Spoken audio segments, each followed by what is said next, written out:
Dee. We're two divorced. Well, I'm still separated. Okay. Working parents. We talk about all the things you get to deal with when your marriage ends, like Co-parenting.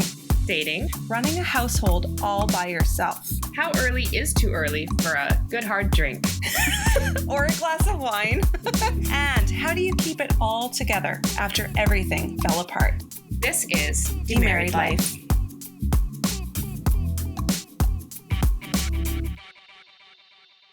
This is a big one today, Dee, We're so excited for this. because they manifested a man. Yeah. They're magicians. They are magical guests. And because I was able to manifest somebody due to them, I wondered if I would have the same ability to manifest them onto this podcast to talk to us. And it worked. it worked. It totally worked. Oh my God. I love the text when I get Erin. Aaron. No, the tone was supposed to be Aaron. I was like in a meeting or something and I get this. I was like, oh my God, I've missed something. And then I see the email. I was like, holy shit. Mm-hmm. Yes. So this is very exciting. Should we bring them on and actually let everybody know who these amazing magicians are? I think we should. Are they in the waiting room? They are coming. Let's welcome them in. We are so excited to have with us today Christina Hobbs and Lauren Billings, who joined together like the Power Rangers to become best-selling romance author Christina Lauren. But instead of defeating bad guys in poorly dubbed fight sequences, they create sexy fun in book after hilarious book with their, and I quote, trademark snark and steam. Welcome, Christina and Lauren, who have monetized snark. And I mean, all things aside, that is just, we need the secrets to that. I think that the secret is writing with your best friend, because then you're just writing for your best friend. That's all you're doing. You're just trying to entertain this one other person. It must be so much fun. It is. It's the best job. Dream job, right? Yeah, we look at other writers, especially when we could travel and we would see them at signings and they're just sitting there by themselves and we're just like, crazy people. What are they even doing? How do you do this alone? I mean, writing is very isolating. You know, you're in your office, like just trying to pull things from your brain out of nowhere. And so being able to do that with somebody and just having this person I can call no matter what time and no matter where she is in the process, and she's just as invested as I am and just as excited about something. So it's pretty great. With Dee, it was so funny because there was a time when she was going to move away. And I was so devastated because I'd finally met this friend who was a mom, but also into doing creative stuff and doing all of those things together. And I thought, oh my God, this person is amazing. And then she's like, yeah, I'm moving. She didn't say it like this, but I'm like, yeah, I'm moving to LA. And I was like, no. So fortunately that didn't happen. But when you find that person that matches you on so many levels and you can be creative and, as you say, invested together, that's super exciting. But you two don't live in the same city anyway. So Erin, it could have worked out. Where are you two based? Erin's like, don't even tease. Don't start with me. Yeah. Just don't start. So I'm in Southern California. I'm in Orange County. And Christina is just outside of Salt Lake City in Utah. So we're just over 700 miles apart, but we make it work. I mean, the pandemic has thrown a little bit of a wrench in it, as it has for everything. This is a relatively small wrench because we can still see each other over the computer screen every day. How did that change your writing process? Well, we always get together to outline in person, so that we haven't been able to do for this most recent book. But even beyond that, I mean, we tend to see each other. Like, we got really lucky in the last couple of years. We would travel a lot for work stuff and for signings. But I mean, we got used to seeing each other like every month, twice a month. So it's been hard to not be together in person because there's just a magic that happens when we're in the same room. You know, she's my favorite person. So it's hard. We had a phone call on Sunday morning, I think it was, and we were talking about like the future and books are going to write, because we just turned a book in Sunday, I think. Does that ever stop being exciting? This is what, you're 26, 20 something? When we turned in is our 28th. And like, is it still like equally exciting as like the first? Yeah. Especially when we really love it. Like this one, I think the last few books we've written, from Holidays, Soulmate Equation, and then this one, which is still untitled. It's just like, it's all been fun. And this one is like a Romancing the Stone type of book. And so it was really exciting to kind of go, holy crap, we did this entirely different thing that still feels like us, but is like more. It's like a sidecar. See, normally I don't get those things. Normally, if it's any drink related thing, I go. And then he opens a bottle of whatever Lo puts in here. Yeah, she That leaves one I the knew. booze details to me, and I never describe like plants. I'm like some kind of flowering plant Christina will put. I love that. Yeah, it's like why stretch yourself? You know the other person's got that thing down. Yeah. Work to your strengths. I'll be like, they opened a bottle of Boone's Farm or whatever it's called. I'm not putting Boone's Farm in a book unless it's a joke. Or maybe it will. So what do you think attracts people to your books? They're just damn good. How about that? I hope, I'd like to think they're attracted to our books for the reason we write them, which is to give our readers, mostly women, something to enjoy in their day. I mean, not that we don't have other things to enjoy, but we just want to make women laugh and happy and have a little bit of escape, you know? And so if we do that for our readers, then we've succeeded. It just doesn't have to be that deep. Do you know what I mean? I don't mean that to be like, to diminish what we do, but the whole point is for this to be a fun experience for us to write and for you guys to read. That's it. So. And that rings true for you too, Christina? Oh yeah. If a reader comes up to us or emails us or whatever and says, you know, I was going through this thing. Like I remember there was somebody, their dad was like in the hospital with cancer and they were essentially like watching him die. And they had said like, for just that couple hours I was reading on Honeymooners or whatever it was like, I got to escape. And so if they tell us that, you know, for a few hours in their day, they got to be somewhere else and laugh for maybe the first time in a while, it's like, we feel like we did our job. Yeah. And I think that there are books where we put more of our heart into it. I would say like autobiography and Love and Other Words, you know, we definitely put more of ourselves into those. And I think in many ways, being able to write romance gives us the opportunity to show all the different ways that women can be strong and that women can find happiness, whether the journey in the book is primarily about them finding themselves or them falling in love. I think it gives us a chance to just sort of love on women a lot. So you've got some great male characters in your books too. That's something that Erin and I both noticed. It was funny. We were sort of putting together our questions that we were going to ask you, and we both literally started writing the same question at the same time. Emotionally available. We said these emotionally available men. well, they They're have so to deserve great. these women. I mean, the thing is, we want women in real life to know what they deserve, and they deserve men that can talk about feelings and can be vulnerable and can root for them in their own journey and want their career to be just as big and important as theirs. So I feel like the men have to live up to the female characters that we strive to write. I hope we succeed, but they have to live up to that. Well, we both picked up on it. We were like, thank God, because I was on a divorce, separation, whatever it is, group on Facebook, and somebody was talking about dating after divorce and saying, oh my gosh, it's so hard. And some dude got on there and he's like, well, you're used goods, get used to it. You know, this is how it's gonna be. Where's the moderator? Moderator. And I'm like, hell no. I got on there. I normally do not fight with people on the internet because it's just a waste of time and energy. But I was like, no. This is not what we do. So just that's how she broke her wrist. Just angry reply. It was oh my worth God, it. I love that. I hope you tell that story. I hope that somebody says, how did you break your wrist? You say, I was fighting with a dude on the internet. I owned a troll on Facebook. Oh yeah, but that's the thing. So when Dee and I, you know, our marriages both ended sort of somewhat around the same time, not planned that way, but it's just kind of the way it happened. They're just really good friends. I did such a good job of it. She's like, yeah, that looks really fun. I'm just gonna jump in there too. But that message of hope, because there's so much fear in ending a relationship or having it end, and you think your life is going to look one way. So looking to books like this that do give you hope.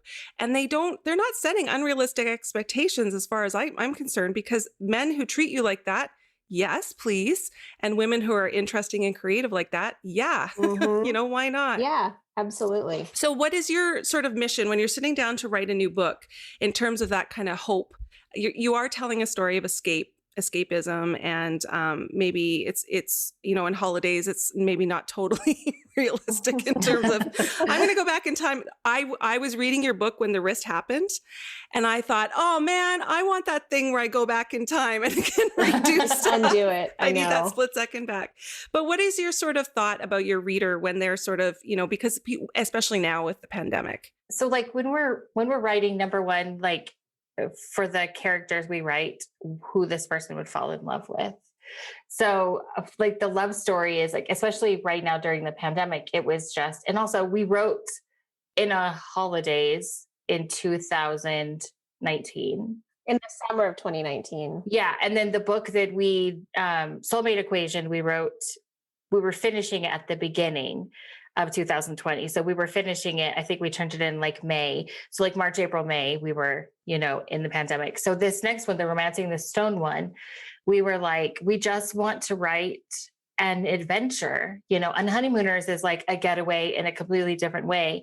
And this is in that it almost feels like you're in sort of like a different world because it takes place in like the Red Rocks of Utah. So that kind of like, almost Mars looking sort of landscape and stuff. So I think we did put a little bit of thought in that, I think this time, of wanting it to feel like it was an escape, even if it wasn't like a tropical desert and, it was something a little bit different. Yeah. I mean, I think initially in the first probably 10 or 15 books we wrote, which is such a weird thing to say. Yeah, the first 10 or 15 bestsellers. Our goal was to just write a better book each time. And so we just wanted to get better with every book. And then I think we hit a certain point where we're like, that is a very stressful goal to set, because some books are going to be more commercially successful than others. And we can't always predict what it's going to be.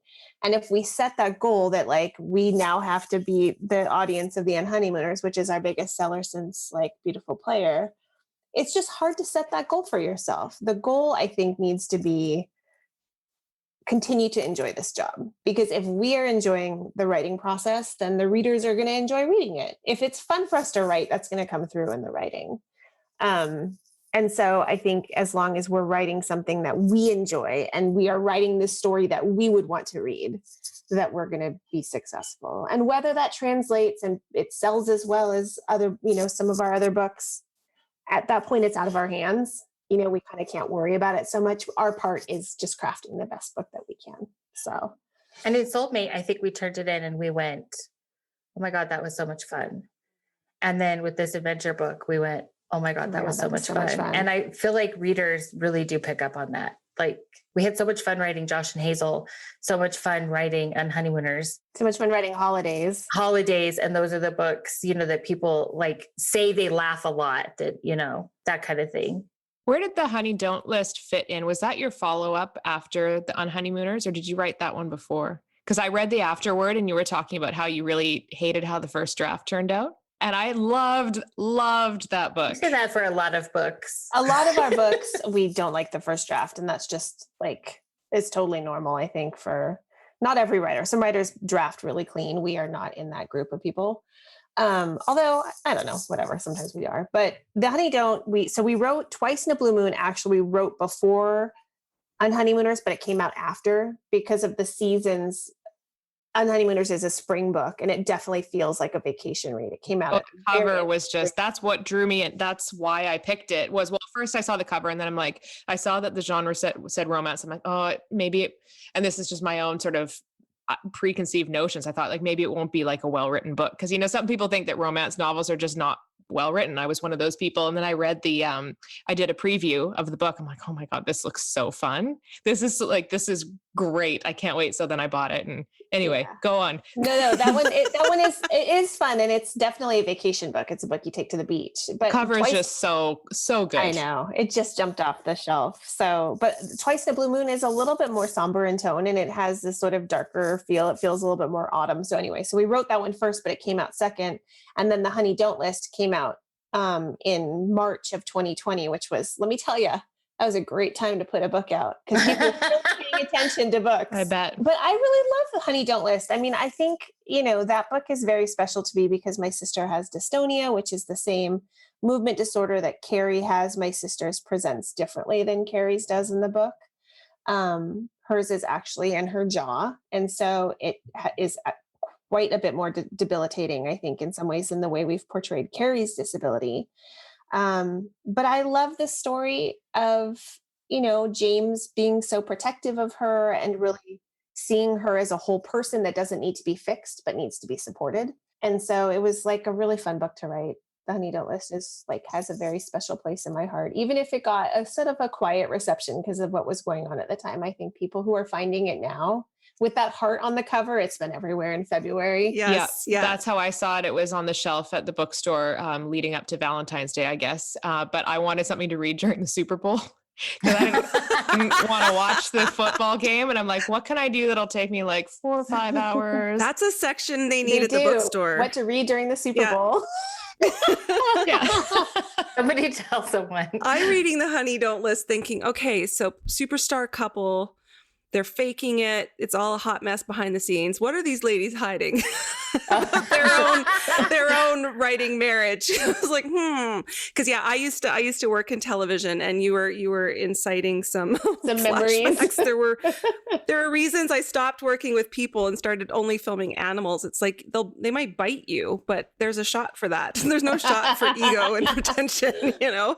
You know, we totally, I mean, everybody sees, I think, Chip and Joanna Gaines in it. That's totally unintentional. Like, the thing is, you look at them on magazine covers and they look so perfect and so happy. Yeah. I want to smack them, I have to say. I'm not a violent person. I want to slap them. But all of the HGTV couples that are still together have that vibe of this like Instagram shiny, vivid photograph life. And so I think we just really wanted to play with the idea of like the perception versus the reality, and highlight the people in the background who are like doing the work. But yeah, that thing of we've come a long way in terms of more realistic bodies getting out there, and things are changing, but still those super couples, those perfect things being pushed. Kim and Kanye finally packed it in. That was a shock. Huge, massive shock. No one saw that. Huge shock. I thought she was going to be with him until the end of time. I really did. You did? Oh, wow. Just because the things that she's already been with him through. I'm like, why it's now? like, well, if not that, then what? Yeah. That's another book. I thought as soon as he started to sort of hurt her brand, he would come out of it. Yeah. But it was fun to read that where, there is like a marriage, and which is hard enough, but then you've got the brand, you've got the all of that stuff that's hard to navigate. That's funny. Somebody did say that about us once. They did ask, we were somewhere and somebody was talking and they said something like, I heard Christina Lauren aren't really good friends or something like that. And they didn't know that we were like in front of them, or I can't even remember. And we just laughed so hard. Like, who would keep all of this up for like I cannot imagine this job if you didn't actually get along. I mean, we're not pulling in Kim and Kanye money. Yeah, like, it's not the facade of like the CeeLo empire. Oh my God.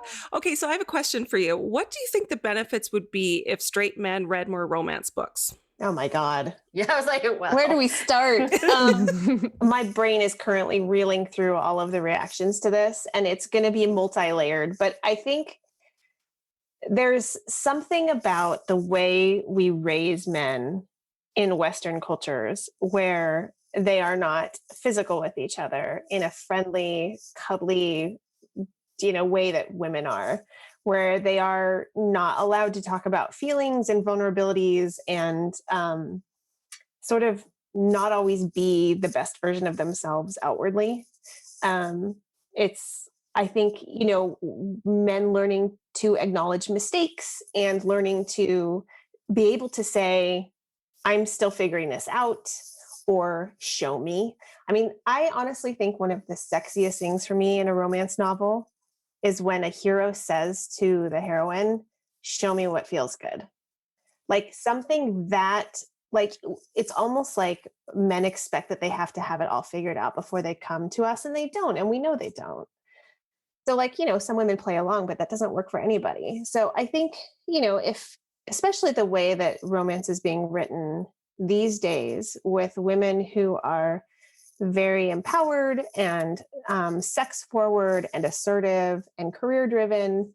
And even if they're not, they just want to live their best life. I think that men would really be able to see that we don't want what they think we want. Yeah.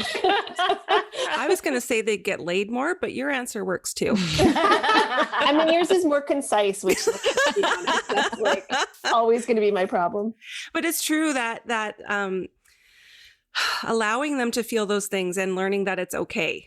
And I think the more of that, I mean, who doesn't want to know that they're okay and safe and can take risks without, that sort of toxicity? Nobody wants that. Showing your feelings doesn't mean you're weak. It just means that you are okay being vulnerable. And I think that's something a lot of men could really learn. Have you guys seen Frozen 2? There's a scene where Anna is like running away from something and it's collapsing under her, and Kristoff shows up, and rather than saving her, he's like, "I'm here. What do you need?" I was in the theater and I went, "Oh." You brought it up a few times. It's a great line. I noticed it too when he said it. I'm like, wow, you don't hear that much in a kid's or really in any movie. Every man who hates Star Wars for having too many women in it or whatever went, ugh. Yeah. Or the ones that didn't like the new Ghostbusters movie. Oh, yeah. Well, they're just jealous because Chris Hemsworth is freaking hot. Oh my God. He had the best cameo in the remake of Vacation with Ed Helms. God. Did you guys see that one? Yes. Oh my I saw that with my husband, and my husband was just like, good God. I was like, shh. I am like her husband, because there comes a point where I go, cover up It's the so eyes. good. I was reading My Favorite Half Night Stand, and there was like the character was having an intimate dream about Chris Hemsworth, and I took a little screenshot of it and sent it to Erin. I'm like, see, I get you. Not the only one. There was like a pep talk video he did. Did you guys see that? Where he's like, "You're Yes. killing it. You're doing great." I swear 17 different women sent that to me in the same day. They're like, "Erin, check this out." That's all we want. It was all we so well written. I don't know who wrote that, but my God, that was amazing. My headcanon is that he wrote it. He conceived of it. He did the whole It was all him. Yep. Yes. Like, I have this little like plaque in my office that says like, "You're awesome. Keep that shit up." Like, that's all any guy really has to say. Right? We're doing it today. My boyfriend has a chart and everything ends in, "What should you do?" It ends in, "Here, would you like a glass of wine?" Like, that's the safest answer to any question. It's true. So Dee is wanting to thank you because your magical abilities actually manifested a human being. I don't know if you're aware that you have this power, No. but Dee, do you want to explain? Yes. So when I was first separated from my ex, he had moved out, and I had at the time, 3 daughters, and the youngest of whom was just a newborn. We had sort of parted ways, or the marriage kind of ended when I was still pregnant, but he moved out when she was very little, 3 months old. And so I was like, couldn't really do any of the things that, most people would do to cope with the split, or to bounce back after a breakup, like go out or like Go with girlfriends. Yeah, go out with girlfriends. Or as Erin would say, fuck your way through this. I'm using that somewhere. Hold on, I'm I writing called that it. down. Yeah, so I am at home with this new baby, but I'm like, She's writing it down. See? do it. Fuck your way through this. I gave it away. But yeah, just, already been through counseling, sort of done the work, was feeling kind of restless and just ready to sort of, put my head somewhere else, but had this little baby I'm looking after. And I was actually in our therapist. I call her our therapist because Erin and I use the same therapist. I love that. I found her. I copied her because it's a great, I was like, "Ooh, I really like what she's doing for you." Yeah, I like she's her work. Tiana, you need to do something fun for you. I'm like, what am I going to do? Anyway. So then I was thinking about what she said, and I was at home kind of looking through books on my iPad, and I saw the Unhoneymooners. It popped up. I'm like, oh my God, I love that cover. Like, I just zeroed right in. And then, like I already said, read the synopsis or did a little preview, got like sucked in immediately. I love rom-com movies. That's really the only genre of movie that I watch. I only like to watch movies that are funny and have to do with like, just something sort of light. No, I don't want to be. Dee, have you seen A Quiet Place yet? No. I don't want to watch a movie and be sad or like scared. Like, why would I want to watch something that's scary? Anyway, yeah, I read this book and I'm like getting really into the story. Obviously, the sexy parts were great too. And this Ethan, his name is Ethan, right? Yeah. Yeah. So it's been a while since I read it. But yeah, I like get to this part in the book where I think it's Olive. They're standing on a boat and he's like standing behind her on the boat and she's sort of leaned up against, she sort of puts her back up and she can feel like the muscles of his chest through the back, like behind her. And I was like, literally in that moment, I'm like, I invite this energy into my life. It was just that one part. I was like, I will have a man like that. And I'm worth it. And like, just like you were saying, like, we write stories about like strong women who are, getting what they deserve. And I was like, this is me. That is it. I am going to find that guy, and it was so funny because then when I was, reached the point where I was ready to start dating again, I go on a dating app. I meet this guy, first guy I matched with. The first guy she matched Go with. on a date with him. And it's him. It's him. He's got a boat. He's got a boat. But yeah, 6'4", has big muscles. He has a boat. Has a boat. Oh my God. Yeah, this was too. Our romance research says this does not often happen. But it worked. Yeah, it's been. We're gonna skew your data now. Yeah. Yeah, 2 years ago. God, I love this so much. Yeah, it was 2 years ago, and yeah, now I have my friends are so jealous because I have this 100% success rate on Tinder. And it was all bullshit. because of your bullshit. All because of your book. Yeah. You should just be like, I'm telling you right now, the secret is in this book. Yeah, well, that's Tell the thing. everybody that. And she says to me, Erin, you have to manifest it. So I just bought my my house back for my ex, and I was setting up my bedroom, and I had 2 nightstands, and I was just going to put one in the living room. And she goes, "What are you doing? You have to manifest it." I was like, "What?" So now there's stinky socks and underwear. What you wish for? That's the only drawer I gave him was the nightstand.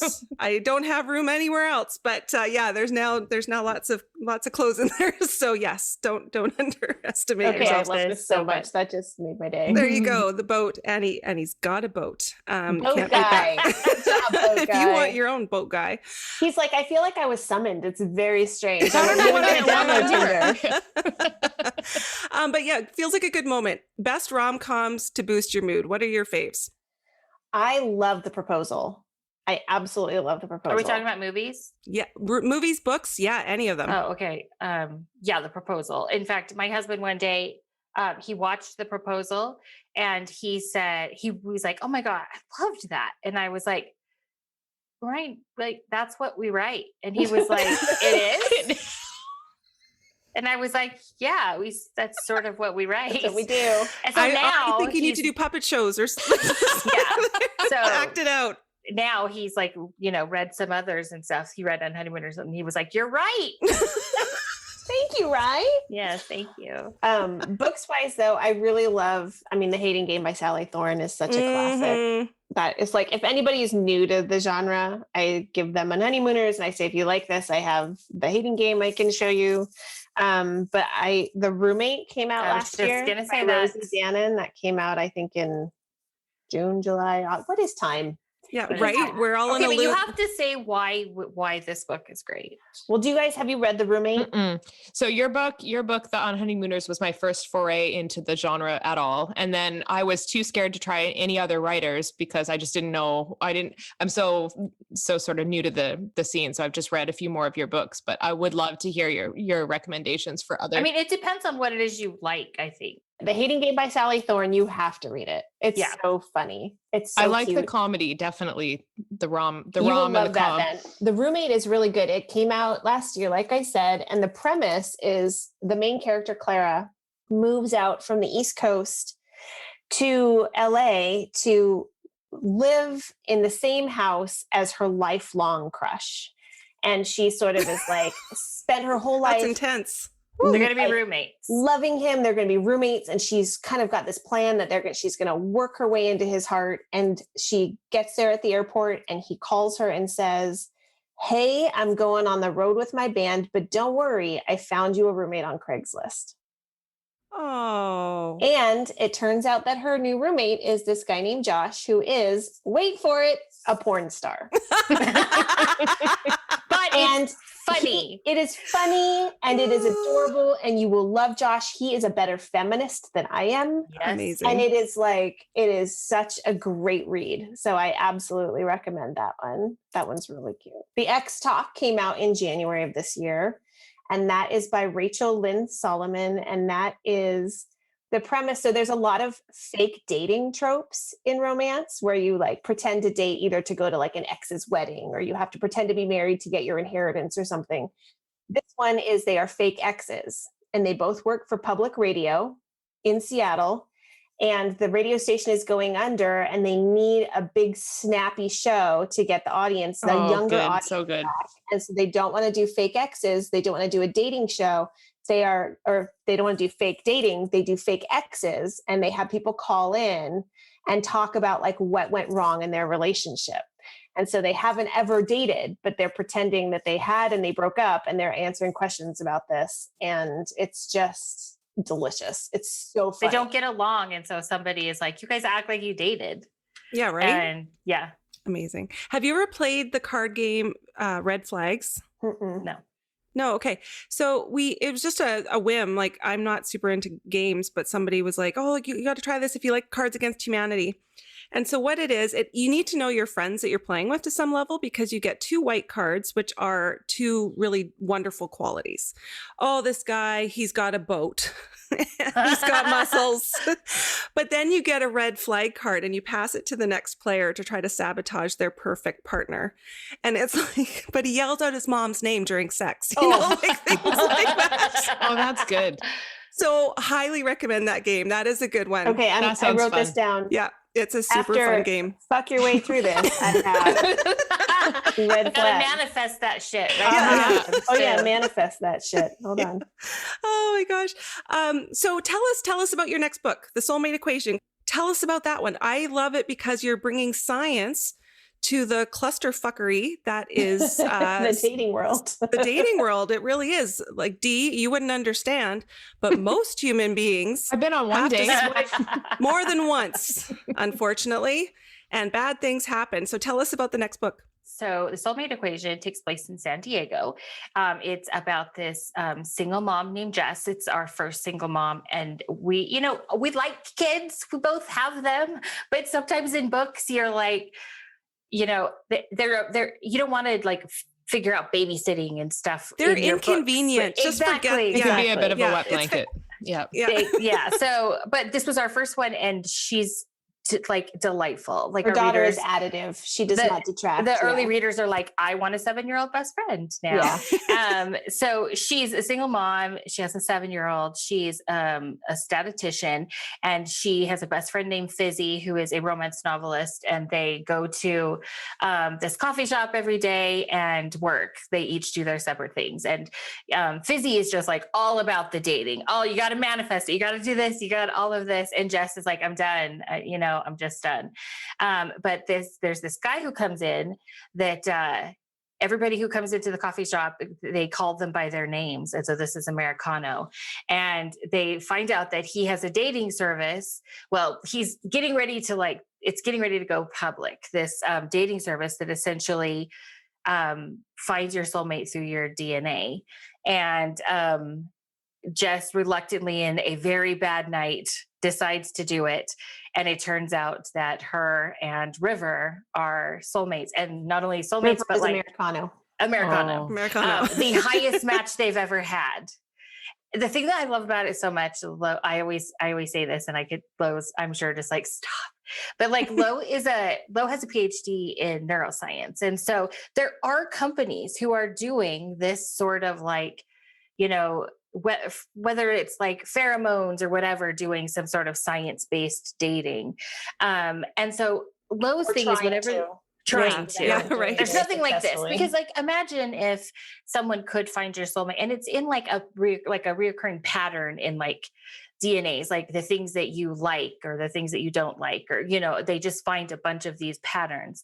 And, imagine if it could find, not just the person that you're going to be in a romantic relationship with, but your doctor, the person who's going to take care of your kids, it's just the person who's most suited to you, the most compatible. But whenever a book has some sort of science turn that just makes zero sense, Lo is like, I can't, I can't, that's not possible. So it was super fun to do this book and have the science mostly be solid, but then take it, you get like a little bit of, you get some creative license with it, but enough that the scientists, because Lo's husband is a scientist too, that they were both like, okay. But it sounds fine. It sounds plausible. Yeah. So it was just so fun. And when like thinking about how it would change the world if this happened. So that book comes out May 18th, I think. Yeah. 18th? Okay. Yeah. So exciting. So what level of acceptability does the science need to reach to get your half-hearted stamp of approval? I mean, I think it just has to be rooted in a basic tiny bite of research. There have been books where people function completely normally, but without extreme emotions, but they have like a giant lesion in their brain. And it's just sort of like, there are things like that wouldn't work. Like you could find ways to like science that up and make that a thing without basically cutting out somebody's entire amygdala. Like it just... There's a science word. I was just thinking about that earlier too. Yeah. You were like, amygdala, you just can't lose the whole thing. You've got to have a little amygdala. So I think it's like when it goes really extreme and it does, I don't know. But I appreciate that it's hard. And I don't necessarily think that every scientist who reads the Soulmate Equation is going to be like, wow, they really knocked that out of the park. I think there are going to be a lot of people who are like, this is so unrealistic. Like, but what we started with was the idea of like 23andMe or the genetic testing kits that tell you your genetic profile, tell you your background. They have huge amounts of data that they're generating. And they're looking at your genetic makeup. And so, our thinking was, well, if you have a situation where you've done a full psych profile and you've done a ton of questionnaires for people about what they're attracted to, what kinds of relationships have worked for them. You talk to married couples that have been married forever. You talk to people who were together for a while and broke up. You talk to people who are looking at pictures of who they're attracted to, If you kind of profile somebody's entire like romantic relationship persona, and then you look at their genes, it would be 20 decades, right? And you just happen to do it in like 13 years. So it's fine. But anyway, that's where it comes from. It was really fun. They also put it in like different percentages, like a diamond match, a gold match, and Fizzy, her best friend, is like, give me the like nickel match, whatever, let's see what happens. She's like, I want to see how I feel different with like a base match versus a platinum match. Like, show me what that feels like. It's cool. At least it's in tiers and you're not sort of guessing and then going through the date and finding out after, oh, it was base level. Shit. Yeah. No, you like tell them I want this and above. Yeah, or, exactly. Exactly. So one of the cool things that's come out of the shittiness of the pandemic is people realizing what matters in their life and sort of getting back to themselves, whether that's starting a new business or starting to be more creative, getting back to things they've sort of abandoned. So for anyone who's out there thinking about, okay, writing has always been calling me and I got caught up in all the other things, what advice would you have for them if they're sort of like going to launch down that path after this reawakening we've all had together? Asking for a friend, of course. I mean, I think there's the one thing that we love about writing is that it is a great equalizer. Everybody can write. Everybody can write a book. You don't have to have a certain qualification. You don't have to have a degree. You don't have to get a license to do it. You can sit down and write a book that ends up being the blockbuster of 2021. There's nothing about you or anyone else that says that you can't be the specific person to do that. And I love that about writing. All you need is an idea. And so if you have something that you're excited about, sit down and do it. I mean, the thing about writing is here's how it goes. You are very excited at the beginning. Well, maybe you're daunted. Maybe you're like, I don't even know how to start. And then you're like, you know what? No, I'm just going to jump right in. I'm going to start. You get about a third of the way in and you're just like, energy plummets. You don't know what you're doing. Is anyone going to read this? Am I wasting my time? And that is the part you have to push through. That is the hardest part. And you just have to push through because you can't edit something that's not written. So the magic is, happens in edits, and you're the only one that can tell that story. And Lo's written her entire life, like her entire life. I didn't start writing until I was 32 and was recovering from a hysterectomy and found fan fiction. I didn't even know where the quotation marks went. And readers who read my fan fiction told me. And that's how I learned, by writing and writing and writing and writing. And you don't need anything. You just an idea. I will say that if your friend does start writing, put your blinders on, firm up your idea, decide what you want to do. You can either be an outliner like we are because we write together, or you can be what's called a pantser, where you write by the seat of your pants. You don't know exactly where it's going. You just know your characters and you want to send them on this crazy journey. Just start writing, and don't look up and don't look around. Don't worry about what other people are doing. Don't worry about what the market is doing. Don't worry about what the trends are. Just write, because even if you see somebody's publishing something that sounds very similar to yours, nobody is going to tell the story the way that you are. And especially if you're writing romance, we work with the same number of tropes. We always are playing with the same tropes, but every book feels different because it's a different voice. And read a lot. I've yet to see heaving bosoms, though. No heaving bosoms yet, but I'm waiting. What is the title of the other book that you delivered today? I don't have a title yet. May I we're suggest calling it like Romancing the Bone? Yeah. Oh, there you go. You're welcome. No, the best part is that Lo would every time, because we don't have a title. Usually we have some sort of title by now. We're like adventure book ! And so Lo started like changing the title every single time that she would send it to me, and it was like old timey something, but with consent. Or one time she changed the title, and I didn't realize that my daughter, who is 20, so grown, was standing next to me, and I was showing her something on my computer, and then she leans in and she goes, "This book blanks your mom." And I just started. So that's why having a co-author is great, is because you just randomly like do shit to crack each other up. Dee and I, one of the things we did to keep sane, and when her kids were really, really young, mine were younger, not as young, we would go out once a week and write at a pub for 2 hours. But we use this really cool software where you write and they write at the same time. I think it's called all Writer in the same Duet. document. Writer Duet, creative name. Have I heard this? I don't know if I've heard of It's this. for screenplays. So it's like final draft format, but in this software, where it was so cool because then her section would be highlighted. I would go and I would finish mine. I'd be like, ugh. And then in public, because we always did this at a pub. And then I would go read her section, because it was like, I'm sure with you guys, you finish yours and you're like, yeah, that feels awesome. And so wait a second, this whole other human being has created more stuff, and I get to go and check that out. Go read it. Yeah. It's such a double whammy of joy. Like, it's just such a lovely way of doing it. So yeah, why would anybody write by themselves anymore? It's just too much fun. It's too much fun. It takes a really specific set of personalities to do it, though. We have friends who have done it, or known people who have done it, and it hasn't worked out well, because like just being friends isn't the same as like being friends and also having a business together, but a business that's like super personal and sort of vulnerable. And you like give them this thing that you're hoping that they're like gentle with. A baby. It's a little baby every time. It is. Yeah, that's amazing. Which one of you is the one who likes the word groan? Because the word groan and like groans, and it's just like, it's just so fun. It just so like struck me as like a word that I'm not used to reading in books. I don't know. I think we had to take a few groans out of Soulmate Equation. I think our editor was like, can we cut back on the growling and groaning? Growling and I was and like, groaning. Yes. Yeah. The growling, it was so awkward. I was in bed reading with my boyfriend, and it said growled. And I remembered this guy that during my fuck my way through it, he actually went like, "Arr, arr." No. It only happened once, and you're midway through and you're like, so do we pull the cord or do we just see where this goes? Or we just roll with it.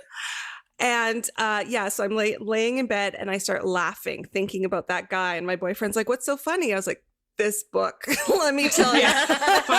funny book. The funny book, sir. Oh, it's so awkward. And then one time I was giving a presentation. It was about talking to your kids about sexuality, and that guy was in the front row. Oh God. I'm up in the front, like, welcome, parents. Thank you. Oh my God.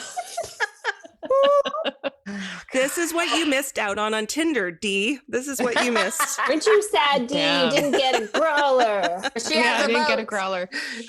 Well, thank you both. Thank you. This has just been a joy talking to you both. I love it. Thank you for the books and the ongoing joy that you provide for everybody. And we look forward to helping continue share that joy with other women who are going through a tough time in their lives. So thank you for all you do. So much fun. Thank you so much. This was super fun. It was fun. Yeah, this was awesome. Thank you so much for making the time to listen. We know you have way too much going on. If you can spare a little more time, though, please follow us on Instagram and Facebook at Demarried Life, or visit us at demarriedlife.com for all of our episodes, articles, and lots of other great ideas for living a post-married life that isn't a total shit show. See you there.